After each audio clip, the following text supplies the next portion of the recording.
All right. Hey there, guys. Well, thanks for joining me today. Our notes for this session are called Short Stories Creating Suspense. And this is going to be basically about what is a short story and what are the essential qualities of a short story. And also, what are some techniques that authors can use to create suspense when they're writing short stories. So, those are the two major things that we are going to be addressing today. Those are two of your essential questions for this unit. So, you want to make sure that by the end of these notes, you can answer both of those questions. But before we jump right into short stories, I'd like to begin with a quick discussion just about the human experience. The human experience is the collective list of things that most people go through in their lifetime. And so these are experiences that all humans have in common.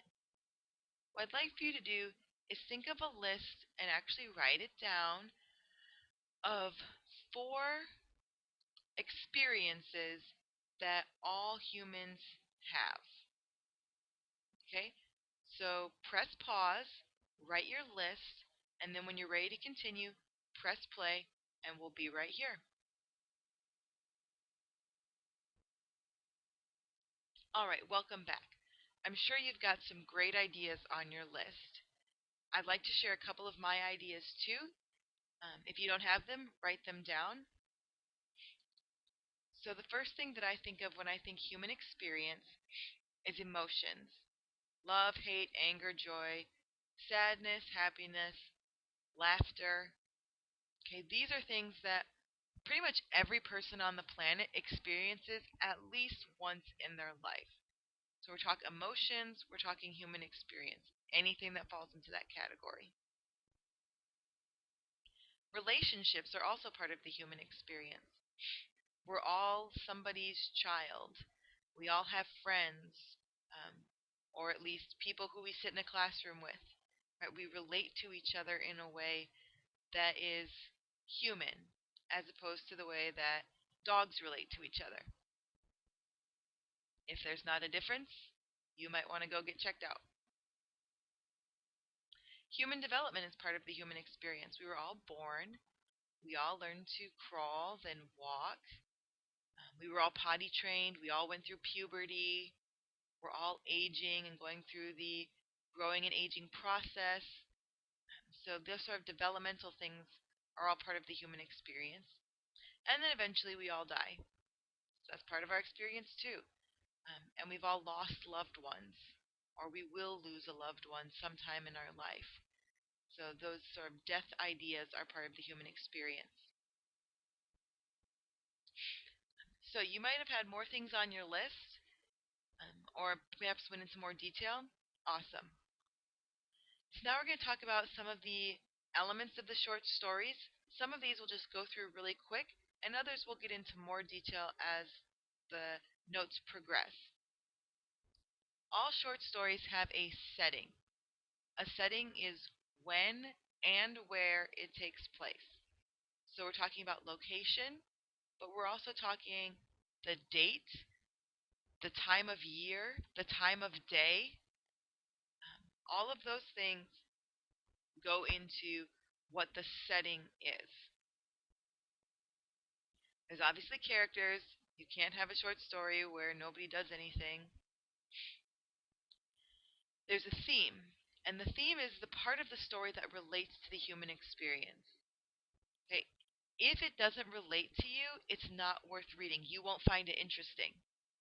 So when we talk about great literature, or at least even just enjoyable things to read, movies to watch, TV shows, we enjoy them because they relate to each other, they relate to us on a deeper level.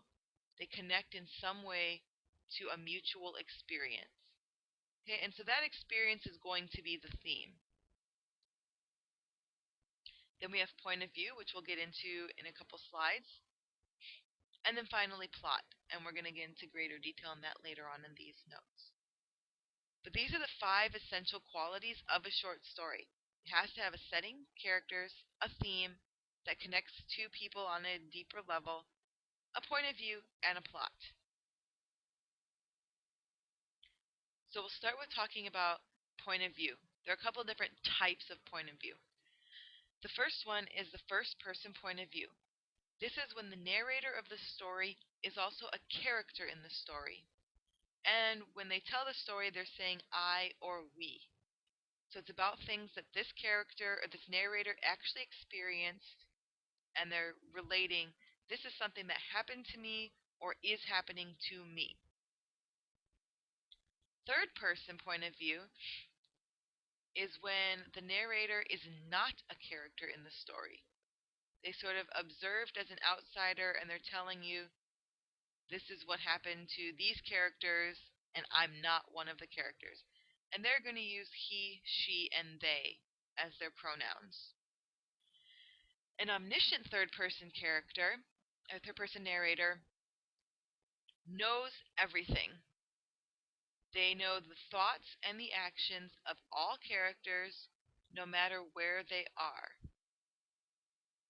The third-person limited narrator follows one character around, and they know everything there is to know about that one character, but that character has to be in the room in order for them to say what's going on in the room. Okay? Once the character leaves the room, a limited narrator can't tell you what was said, what was done in that room once that character leaves. They follow the character, they know everything about that character, but they don't know anything outside of that character.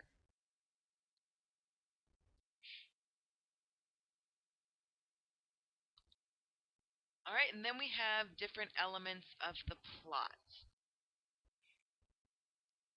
So the first thing is the exposition. This is the beginning of the story. It's usually very short. It's where we meet the characters, we establish the setting, we establish what kind of narrator we have, and we get the initial conflict. So what is this story going to be about? What struggle is this character going to have to overcome? That's all part of the exposition. Then we get the rising action. These are the events that build on one another as we're headed towards the climax. So it's what is the character doing? What's happening to the character? These are all events in the rising action, and this is going to take up the majority of the time in a short story. But the rising action is always building to something. It's building towards a climax. The climax is the most intense part of the story right before the problem is solved or the conflict is resolved. Okay, takes the shortest amount of time because it really is one single event or moment in the story. Then you have falling action. So once the character resolves the issue or solves the problem, then there might be a few steps that the character has to do to tie up loose ends. But sometimes there's not falling action. If it's a cliffhanger, you don't know what happened, and so that would just end at a climax. But the falling action is sort of the fallout. Now that the problem is resolved, what needs to happen to end the story? And then the resolution is the very end of the story, the sort of, and they all lived happily ever after kind of a situation. And again, the falling action and the resolution, you don't have those in all short stories. Sometimes it's a cliffhanger, so there's not a lot of time for falling action and resolution in a short story. All right, here's a visual that just lets you know sort of what this would look like if we could plot it out visually, and it also tells you about how much time. So the longer the line is, the more time is usually spent. So you'll notice that the exposition, it's not very exciting, and it doesn't really take a lot of time. And then the rising action gets more and more exciting, okay, more and more intense. That's why it's rising and the line is going up until you get to the climax. The climax is the shortest point. It's just a peak in the story. And then there's not a lot of time spent on the falling action and the resolution. So, I want you to take a minute to think about this. What part of the short story plot diagram that we just looked at would you expect to feel the most suspense? And why do you think that? I'd like for you to press pause and answer this question in at least 2 sentences. Then, once you've finished, go ahead and press play and join us back here. All right, welcome back. So, we talked about the essential parts of a short story. Now we're going to talk about what techniques can authors use to create suspense. And part of that is the plot and having suspenseful situations and um, actions that are building on one another and a really intense climax where the reader's going to feel a lot of suspense. But then there are also literary devices. So we're going to talk first about irony. There are three different types of irony. The first is verbal irony, and that's sarcasm. So that's when a character says the opposite of what they mean.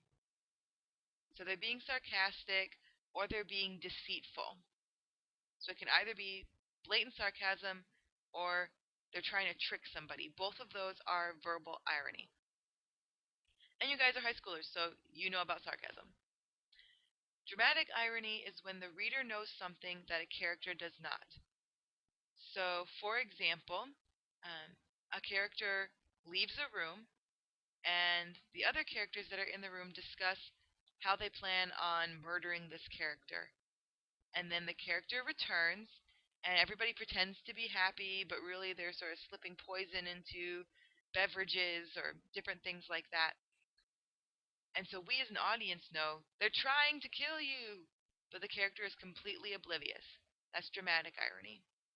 And then finally, situational irony is the contrast between what happens and what you expect to happen.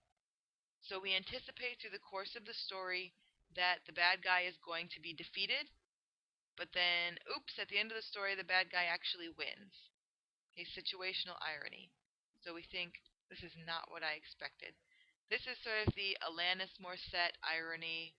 Isn't it ironic, don't you think?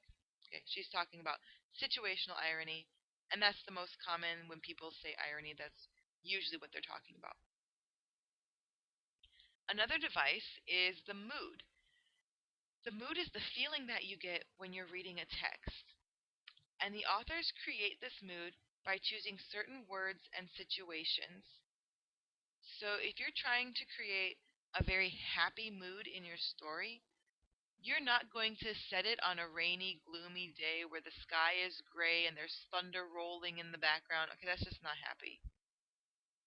So you're choosing words and situations to get your audience to feel a certain way. You would choose things like it's a bright, sunny day. The characters hear birds chirping. They smell flowers. Okay, that makes the audience feel good. They can imagine these things and they're like, oh yeah, that's a happy place to be. Alright, so you're going to use the mood in that way. So the final thing that I'd like for you to do today and to come to class with tomorrow is a list of 10 words. And these are words that the author could use to create a suspenseful mood. Any words that you want, but you need at least 10. Thanks so much for listening. I'll see you in class tomorrow. Have a great night. Goodbye.